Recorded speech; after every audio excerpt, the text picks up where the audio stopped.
coming on the PIC TV Network Book Authors presentation today. Albert is here, and we're going to get right into this interview with Albert. And Beast, I want you to bring Albert up and ask him all those great questions that the world wants to hear. Okay, well, Albert Grieve, welcome to the PIC TV Network Virtual Book Fair. Tell us about yourself and about your book. Thank you. First of all, I appreciate this opportunity to share this message of love and hope. My name is Albert Grieve. I'm an attorney in child abuse, neglect, and domestic violence. And I identified a need for children who go through adversity and they don't have a means to express themselves. A lot of times they will internalize the negativity around them and they may lash out or engage in self-destructive behavior. So I just wanted to create a story, a way for them to connect, to realize that it's not their fault. The world may be blowing up around them. And then start that process of healing. You know, as an adult, I like to think that I've come a long ways, but then something will happen, and I realize I've only begun to scratch the surface of starting to heal. And so, if I could start that journey for them sooner, then that's what this story is intended to do. And then also, there are really well-intentioned people that open up their homes to children, but they don't understand the depths of the trauma a youth has been through.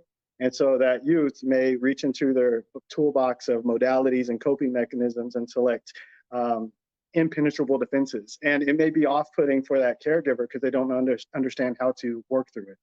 So this is a story about a youth who goes through some very difficult things, and they have tried to push those people around them away from them because they don't want to get hurt anymore.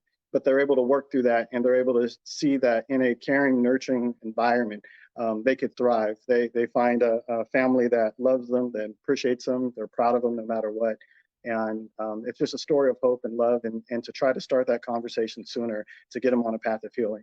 And I also was very intentional to not assign any gender to this tree so that anyone reading it can say, hey, this tree is me.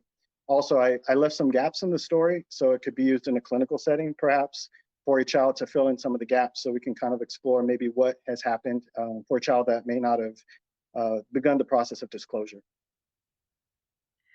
That's really great. What would you say would be the target age range for your book?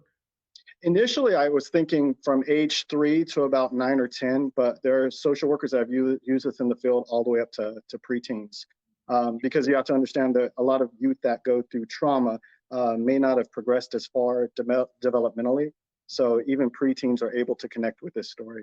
And I also want to say that I do like the idea of giving the books away for free. So I actually had my 8-year-old son read the story, and we created a video and we posted it on YouTube. It's just under the title because I thought this was a message that needs to reach as many people as possible. So my only ask is if you do see that video to like it and share it and pass it on to others. And the other thing is it shows that the domestic violence and child abuse can be stopped in a single generation. So having my son sharing that journey to bring smiles to other kids' faces is a wonderful opportunity. That's awesome. What's the name of your YouTube channel? The New Cycle, Begin the New Cycle. But you can actually search this book just under Little One You Are Loved by Albert Grieve, and the video will pop up. Ooh, that's really awesome to get your son involved and to have the child read it and everybody can see it from the child's perspective. That's really great. So I would encourage everybody go to YouTube and watch that video, like it, subscribe to his channel, share it, and definitely purchase his book. And encourage anybody who's out there who's a foster parent or thinking about doing foster care, social workers, attorneys, anybody who's in the realm of assisting children to purchase his book and use it as a tool. That's awesome. Sheila, what do you think? I think it's just wonderful that he was able to use his skills and the things that he knows as an attorney, and then working with children who have been abused. Sometimes we look over children as if their feelings and their emotions are not as severe as in adults, but it's just as what makes you afraid makes a child afraid in their world.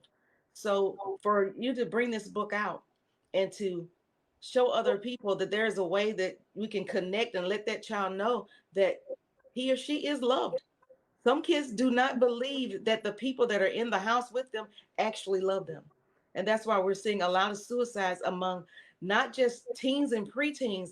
We're talking about elementary age kids, third and fourth grader, who are actually taking their lives because they no one cares. So I think this book is very much needed in this day and time for people to know that, hey, we need to pay attention to our children and let them know that they are loved, that they're special, and that they are wanted. And then lead them and guide them in the way that they should go, but do it with love. I'm just very excited about this book, and I know it's going to go a long way.